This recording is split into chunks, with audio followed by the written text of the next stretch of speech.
ton nom soit exalté ce matin, que ton nom soit glorifié. Merci de ce privilège que tu nous donnes d'adorer, d'élever ton nom. Car qui nous sommes ce matin? Qui sommes-nous pour avoir cette autorité, cette grâce, oh Dieu? Tu nous as cherchés de partout. Nous sommes en provenance de différents horizons, oh Père Seigneur. Et ce matin, tu nous donnes d'être ensemble pour t'adorer, pour te louer. En ce moment, nous allons nous livrer à l'exercice de la prédication et nous te demandons de toucher ton peuple. Touche ton peuple, Père Saint. Convainc ton peuple, oh Dieu, et que ton peuple puisse connaître, définir son identité en toi. C'est au nom de Jésus que nous te prions. À lui la gloire, l'honneur et la louange au siècle des siècles. Amen. Que la paix du Seigneur soit avec vous. Amen. Que la paix du Seigneur soit avec vous. Amen. Nous disons merci au Seigneur qui nous permet d'être ici pour avoir le privilège de partager ensemble sa parole. Nous avions initié une série pendant le mois de l'histoire des Noirs, une série qui essaie de nous aider à comprendre les éléments relatifs à notre identité. Ce faisant, nous essayons de mettre l'accent sur ce que la Bible dit de nous, et non seulement ce que la Bible dit de nous, essayer de lutter contre ce qu'on appelle la dépersonnalisation de l'homme noir. Nous avions vu quelques dimanches de ça, plusieurs personnes passent sur leur visage, comme on appelle ça, des crèmes qui ont la prétention de les blanchir. Et nous vous disions que le Seigneur vous aime tel que vous êtes. Vous n'avez pas besoin de changer de couleur pour que le Seigneur continue de vous aimer, n'est-ce pas? Donc, dans notre négritude, dans l'expression de notre couleur, nous pouvons trouver tout l'amour de Dieu. Nous avions vu aussi que il y avait le mythe de la malédiction des Noirs à travers ce qui est arrivé à Canaan, et nous avions compris que point n'est question de malédiction, n'est-ce pas? L'homme noir n'a pas été maudit. Donc une théologie de la malédiction, ça ne tient pas la route. Une théologie de la malédiction, ça n'a rien à voir avec Dieu. Dieu n'a maudit aucune race de la terre. Et nous avons vu aussi que, d'un point de vue scientifique, la race n'existe pas. Si Dieu a créé une race humaine, n'est-ce pas? Que tu sois blanc, que tu sois noir, dans la pensée de Dieu, il s'agit d'une seule race. Dieu parle à l'être humain, et nonobstant les questions de couleur, les questions de différence de la peau, ça ne regarde pas Dieu. Parce que quand Dieu s'adresse à un homme, il ne regarde pas ta couleur, mais il regarde ton cœur. Et c'est en ce sens que nous avions vu la remarque que Dieu a faite à son prophète, qui allait oindre Eliab, puisque Eliab paraissait être un roi. Dieu n'est pas dans le paraître, Dieu est dans l'être. Il y a des gens qui peuvent te tromper ce matin avec une belle veste, mais qui peuvent au fond être des méchants. Il y a des gens qui peuvent te tromper avec une longue robe, mais au fond qui n'ont rien à voir avec Dieu. Donc la théologie du paraître, elle est trompeuse. Mais Dieu nous fonde sur une théologie de l'être. Comment es-tu? Qui es-tu? Alléluia. Qui es-tu devant moi? Qui es-tu? Qui es-tu? Et ce que nous sommes souvent échappe à la vue, n'est-ce pas? Mais cela n'échappe jamais à Dieu. Et parler du fait d'être noir et d'être chrétien, c'est inviter aux gens de découvrir Dieu au-delà de ce qui paraît sous leur peau, sous leur couleur. Car Dieu est au-dessus des apparences.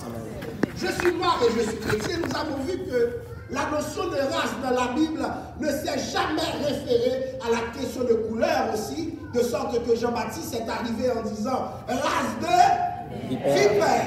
Race de vipère qui vous a appris à fuir la colère de Dieu. Quand il disait race de vipère, la race dans le langage de Jean-Baptiste ne renvoyait aucunement à une dimension en lien avec la couleur. Non. C'était l'état du cœur. Si vous voulez diviser le monde en races, bibliquement, je vous dirais, Il y a une race de vipères, ceux qui fuient la colère de Dieu, ceux qui ne veulent pas laisser Dieu informer leur vie. Il y a une race élue. Et c'est ce texte qui fonde notre démarche ce matin. Pierre 2, verset 9. Vous, au contraire, vous êtes une race élue, un sacerdoce, une nation, un peuple, afin que vous annonciez les vertus de celui qui vous des ténèbres à son admirable lumière. Est-ce qu'il y a quelqu'un qui bénit le nom du Seigneur ce matin? Alors, pourquoi ce sujet nous le traitons? Il y a un effet de mode au niveau des communautés noires actuellement. Ceux qui sont plus ou moins, qui ont été plus ou moins à l'école, ils viennent avec cette réflexion une fois qu'ils ont fini leur secondaire. Moi-même, on m'a invité dans une activité où on me demandait de retourner à mes racines africaines. Et qu'est-ce qu'on me conseillait? On m'a dit, puisque c'est ce qui est à la mode actuellement, la religion chrétienne est une religion de blanc. Autrement dit, pour servir Dieu, il me demande de devenir un vaudouisant. Et chers amis, le problème peut paraître simple ce matin, mais beaucoup de personnes sérieuses dans cette salle, ils pensent encore que le christianisme est une religion de blanc. Et nous allons voir les assises de cette conception ce matin. J'espère que le temps ne me fera pas d'effort. Nous allons voir les débats en lien avec cela et comment certains noirs sont rentrés dans le christianisme avec ce problème.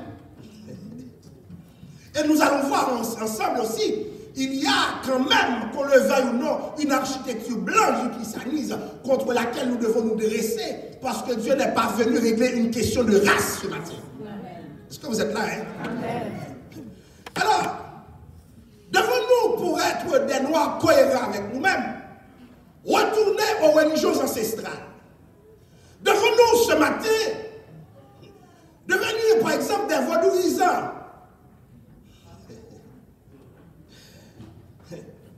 Pourquoi ce sujet? Il y a une remise en question du christianisme.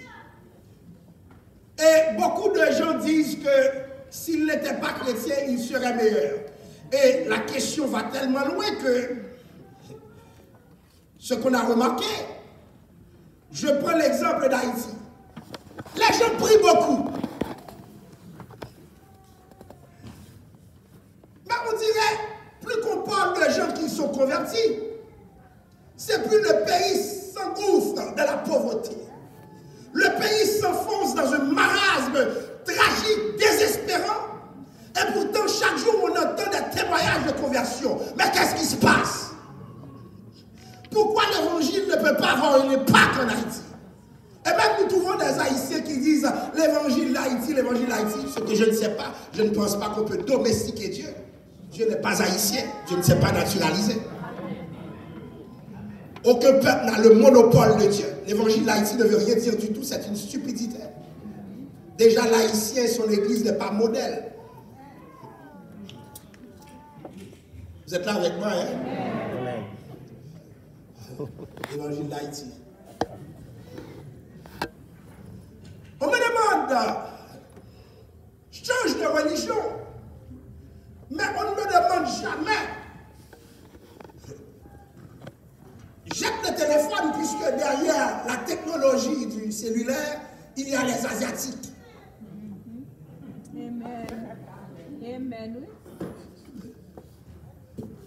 Il y a beaucoup de personnes dans la salle qui ne se demandent pas. Vous voyez le débat qui se réalise autour de l'identité avec le monde musulman. On leur demande par exemple d'enlever leur voile, etc. Parce que c'est un enjeu identitaire. Mais ceux qui me demandent de retourner dans les religions ancestrales, pourquoi ils ne me demandent pas d'enlever mes habits? Ce matin, vous êtes tous habillés comme des blancs. C'est où le problème?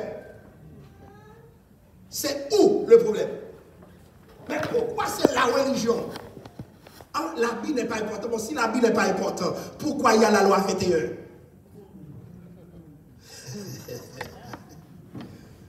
Pourquoi il y a la loi 21 au Québec? Ce débat avec autour de l'identité. L'habit est important. Donc, je suis habillé comme je suis. Ce n'est pas par choix.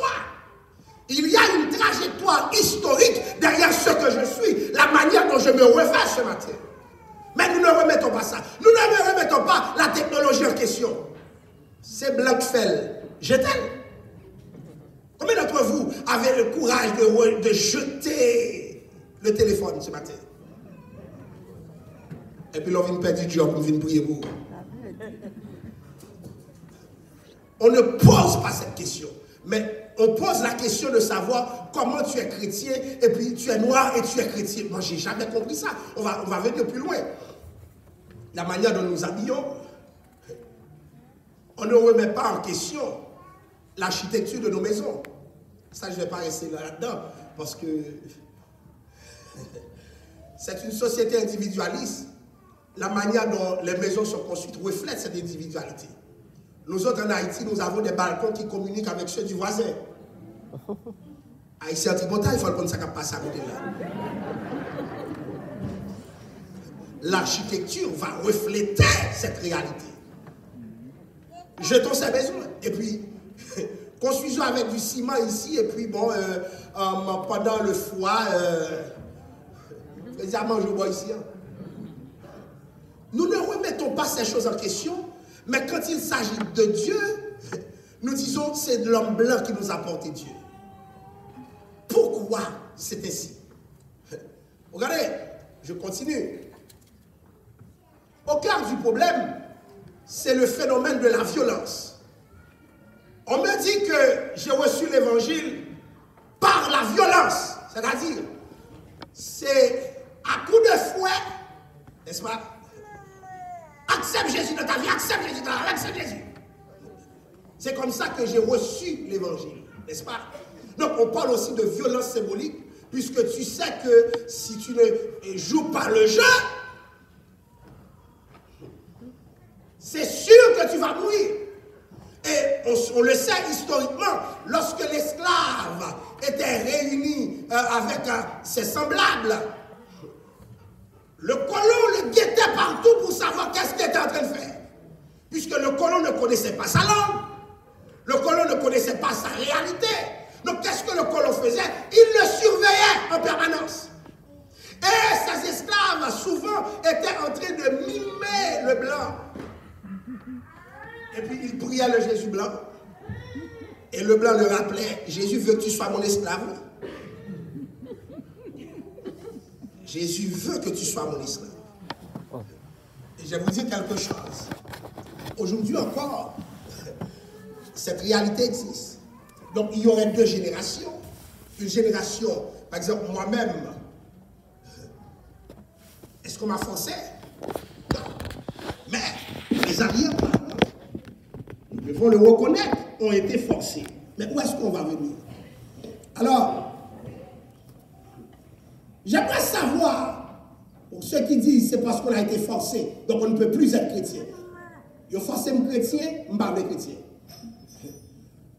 Je vois les lois ici au Québec sur la scolarisation. Est-ce que tu peux honnêtement retenir ton enfant et dire mon enfant ne va plus à l'école, je ne veux pas? Qu'est-ce qui va se passer? On va te condamner. Tu risques même de paraître en justice. Pourquoi? C'est une société organisée. Donc, l'État même est un État contraignant. L'État existe sous le registre de la force. Si tu ne veux pas le faire, l'État met des dispositifs légaux en place pour que tu sois obligé de voir tes enfants là. Mais finalement, parce qu'on t'a obligé, on t'a forcé d'aller à l'école, est-ce que c'est pas pour l'école? Oui. Quel parent ici, dans le nom de Jésus, ne souhaite pas envoyer son enfant à l'école? Qu'il lève la main. n'y a pas de chrétien évangélique qui croit que non, mon enfant ira au ciel, pas besoin d'aller à l'école. Tu es malvenu au Québec si tu penses comme ça. Même en Haïti, la scolarisation est obligatoire. Mais comme l'État haïtien est un État faible, insouciant, prédateur, ça ne les a jamais intéressés. Mais où est-ce que je veux venir avec vous ce matin? La force n'est pas un argument pour dire que ce qu'on me transmet n'est pas bon. Yes. Moi-même, je me rappelle, quand j'étais enfant, je voulais quelques jours de congé moi-même. Parce que je me rendais compte, j'allais chaque jour à l'école, mais l'école ne venait jamais chez moi. Ça me dérangeait. Mais comment dire à mon père que je ne veux pas aller à l'école? Pas de bâton. Il y a des choses que la violence initie. Mais la violence ne veut pas dire que c'est nécessairement mauvais. Vous êtes là, hein? C'est la violence qui n'est pas bonne. Mais pas ce qu'on offre nécessairement. Alors, la famille, l'État, l'école, l'Église transmettent des choses souvent avec une certaine violence. Je n'aurai pas le temps, puisque je passe à pieds joints sur ce sujet, mais je vais vous dire comme homme noir, beaucoup de jeunes, dernièrement un jeune m'a appelé pour me dire, je suis troublé, comment je peux être chrétien et puis je suis noir, après tout ce que j'ai entendu. Et puis finalement, un adulte a embarqué après lui pour renchérir, et pour me dire que moi-même, je ne peux être que vaudouisant. Et puis le gars avait un langage, une certaine éloquence. C'est comme si je suis chrétien, je suis fou. Nous allons voir ce matin, je ne suis pas fou. Et je sers Dieu, et je sais ce que je sers. Et le Dieu que je sers n'est pas un Dieu de blanc, c'est mon Dieu. Nous verrons ce matin. Souvent, il y a des problèmes que nous avons, c'est dans notre identité que ces problèmes trouvent racine. Alors, donc, je ne vais pas rester sur ça. Il y a des précautions à prendre. Parce qu'effectivement, malheureusement, il y a ce pape qui était l'un des papes qui a encouragé l'esclavage, et puis l'homme noir a été exploité, et puis l'homme noir exploité aussi devenait très religieux, on l'a déraciné, et en le déracinant, on l'a coupé de sa vision de la religion, on lui a donné quelque chose, et de génération en génération, ce qu'on lui a donné est resté là. Alors, il y a des précautions à prendre. Quand on me parle du christianisme, si vous êtes des gens religieux ce matin, alors vous avez un problème. Parce que je vais vous dire, effectivement, le christianisme a tué des personnes. Parmi les acteurs les plus meurtriers du monde se trouvent les chefs religieux et les chefs politiques. Vous êtes là, hein? Mais est-ce qu'on va cesser de faire de la politique à cause des chefs politiques? Je continue mon message. Regardez, si on me dit tu es chrétien, mais souviens-toi de ce que le christianisme a fait. Le christianisme a versé du sang. La religion, en tant que la démarche de l'homme vers Dieu, non seulement n'est pas faite, elle peut se révéler dangereuse. Marx lui-même disait, la religion est l'opium du peuple. Parce que quand tu veux égarer le peuple, quand tu veux le rendre idiot, tu mets en face de lui la religion. Et pour certaines façons que l'être haïtien, l'être noir rentre dans la religion, en vérité, il devient dangereux. Amen. Yeah. C'est pour cela que nous devons prêcher sur ce que nous sommes. Amen. Effectivement, il y a une façon d'entrer dans la religion qui fait de nous des hommes dangereux. Mais maintenant, si nous voyons le christianisme comme une spiritualité, ça devient différent. Une spiritualité fondée sur la parole de Dieu. Quand les hommes devaient nous faire du mal, devaient nous opprimer, ce n'était pas la parole de Dieu, mais c'était la vision des hommes. Est-ce que vous êtes là? La religion. Et c'est pour cela que j'ai en horreur lorsque ce n'est pas la parole et qu'on épouse. La parole seule. Écoutez, c'est des fausses interprétations pour nous dominer. C'est des mauvaises paroles pour nous dominer. Mais je vais vous dire quelque chose. Alléluia. La Bible dit car Dieu a tant aimé le monde qu'il a donné son Fils unique afin que quiconque, quand il dit quiconque, ça veut dire sans égard pour ta couleur. Si tu es noir, quiconque, si tu es blanc, quiconque, si tu es latino, quiconque, si tu es métis, quiconque croit en lui ne périsse point, mais qu'il ait la vie éternelle. Pourquoi? Parce que Dieu a tant aimé. Et c'est sur cela que se fonde ma spiritualité. Dans ce texte, je ne vois pas d'homme blanc, je ne vois pas d'homme noir, mais je vois tout le monde. Amen. Attention, il s'est passé des choses. Et je vais vous dire, toutes les fois que nous avons perdu dans notre spiritualité, même avec une Bible en main, on peut être des hommes dangereux.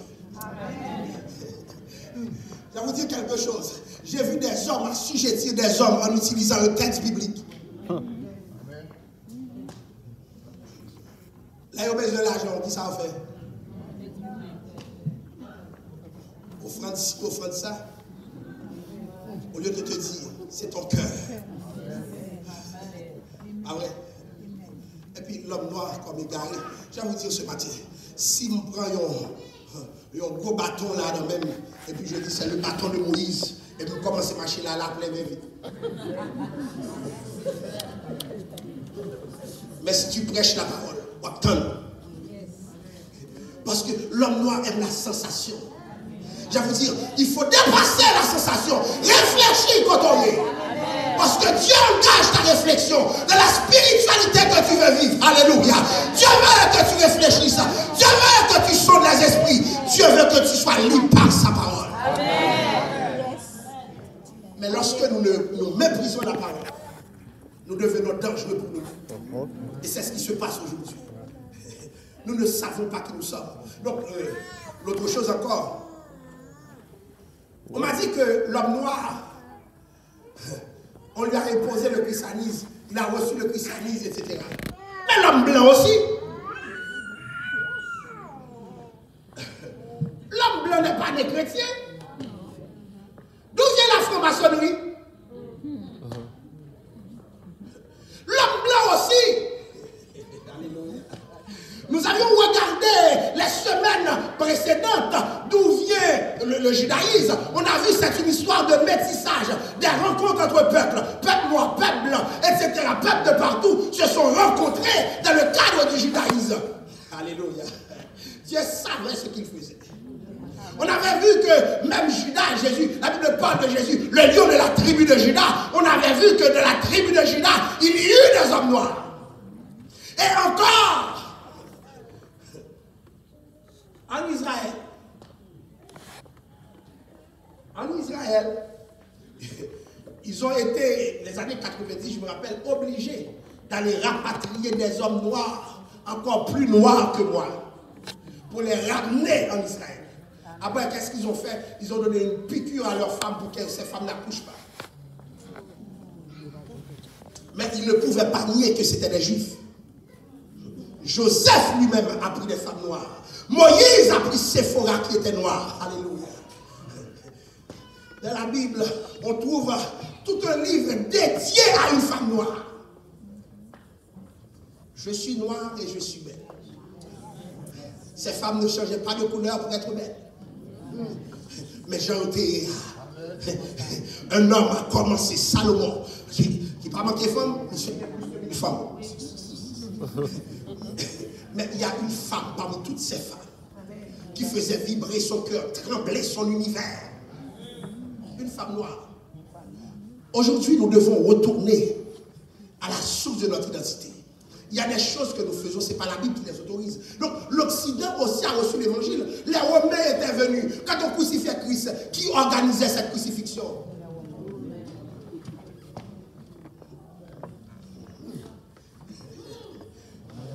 Alléluia. Si Dieu est le Dieu des opprimés, nous avons vu Simon de Cyrène qui participait dans l'histoire de la rédemption. Peuple noir, ça que m'a dit nous pas de choix, nous obligés de structurer, organiser nous. Sacrifier-nous, pas parce que nous maudits, mais c'est parce que nous ne pouvons pas structurer. Il faut nous d'accord, chita ensemble, travailler ensemble pour faire un dépassement. Regardez. Autre chose que je veux voir, les précautions à prendre. Si vous allez dans une église où il y a des noirs et une église où il y a des blancs, ou du moins une église d'Haïti, une église d'ici, tu vois les différences. Donc, le christianisme n'est pas, comme on dit, un bloc monolithique. Il n'est pas même genre de tous côtés. Pourquoi? Parce que l'expression de Dieu dans cette église ne sera pas la même dans une autre église. Nous sommes plusieurs sur la chair. Alléluia. Nos ministères seront toujours différents. Parce que bon Dieu, chaque monde nous appelle unique dans la vie. Vous comprenez cela? Les églises se ressemblent à Dieu. Mais en même temps, cette ressemblance est dans la diversité. Parce que Dieu encourage la diversité. Dieu veut une église, côté des blancs là-dedans qui va adorer, côté des latinos qui va adorer, côté des africains qui va adorer. Ça ne dérange pas Dieu. Dans cette diversité, Dieu est présent. Est-ce que l'église est là ce matin? Donc, sinon, nous ne pouvons pas comprendre les questions de métissage. Alors, il y avait un débat entre les historiens martiniquais. Comment les descendants d'esclaves peuvent-ils être des chrétiens? Ces historiens disent, vous ne connaissez pas votre histoire. Si vous connaissez votre histoire, si vous connaissez ce que l'homme blanc vous a fait, vous ne seriez pas des chrétiens. Et aujourd'hui encore, ce débat revient. Comment tu acceptes d'être chrétien? Ceux qui t'ont donné l'évangile, ils étaient des blancs, oui. Mais le blanc lui-même a reçu ce qu'il a donné. Amen. Il a reçu lui aussi ce qu'il a donné. Donc quand il l'a reçu, il tourne l'évangile blanc. Moi-même, les me recevoir, il n'y a pas qu'à l'évangile noir tout. Tout ce que le blanc prend, c'est pour lui seul. Mais le noir ne peut rien définir. Mais ce n'est pas vrai. Les autres peuples qui ne sont pas blancs, l'asiatique ne peut rien définir. C'est faux. C'est faux. Alors,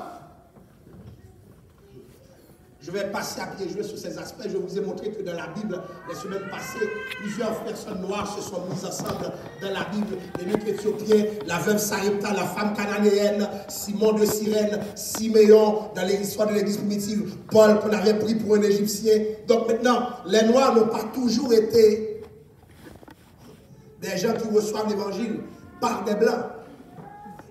L'eunuque éthiopien a reçu l'évangile avant l'esclavage. Vous êtes là, hein? Amen. Avant l'esclavage. Maintenant, il y a une photo qu'on montre, le blanc avec son fouet qui disait « Jésus aimait, acceptez Jésus ». Est-ce que c'est vrai? Non. C'est vrai. Ah oui. Et c'est pour cela que, je vais vous dire, j'ai un problème lorsque nous n'avons pas une conscience claire. C'est vrai. Il disait « Jesus loves you ». And you don't want to accept that Jesus, tu seras sous des coups de fouet. Ah oui, c'est dans ces conditions que l'évangile, alors, comme religion est entrée. Des hommes noirs ont été fouettés. Pourquoi? Je vais vous dire quelque chose. Et jusqu'à présent, ce n'est pas parce que vous entendez le nom de Jésus que c'est Jésus. Je le répète. C'est pas parce que dans une église on parle de Jésus qu'on parle vraiment de Jésus.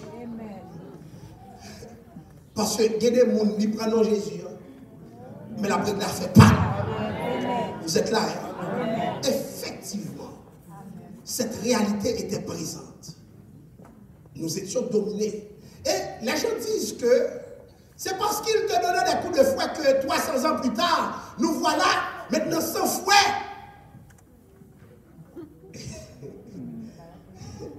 Est-ce que c'est vrai? La violence engendre la violence. Si tu es violenté, tu vas violenter. Mais si on te violente pour te mener à Dieu, en vérité, tu aurais des problèmes avec ce Dieu. Et pourtant, chers amis, ce que moi je vis, c'est un Dieu d'amour. C'est un Dieu d'amour.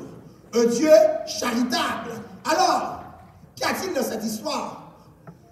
Est-ce que c'est la violence qui nous emmène ici comme ça? C'est ce qu'on appelle une simplification. Mais je ne vais pas rester dans ça.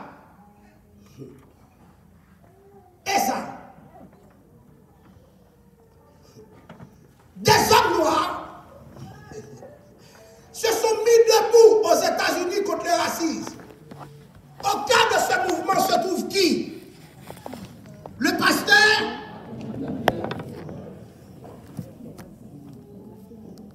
Eh bien, si c'est parce que nous avons reçu un évangile pour être dominé, dites-moi comment cet homme remet les fondements de toute une société grâce à l'évangile. Je vais vous dire quelque chose. Si vous choisissez comme église de ne pas penser, de ne pas vous structurer, ce n'est pas Dieu le problème. Si comme église, nous choisissons de ne pas penser pour évoluer, pour marcher, si comme église, nous n'avons pas conscience de notre état pour pouvoir prendre des dispositions, alléluia, ce n'est pas Dieu le problème. Parce que c'est des hommes noirs, des fils d'esclaves, alléluia. Quand ils ont reçu l'évangile, ils se sont mis debout pour dire non, ça ne se passera pas comme ça. Le problème aujourd'hui, nous venons à l'église pour être silencieuses. Depuis que l'homme noir rentre à l'église, c'est pour fermer sa bouche. Il loue seulement pour prier. Il loue seulement pour chanter. Je vais vous dire quelque chose, ce qui me dérange. On kidnappait quelqu'un, un de mes collègues, pendant qu'on le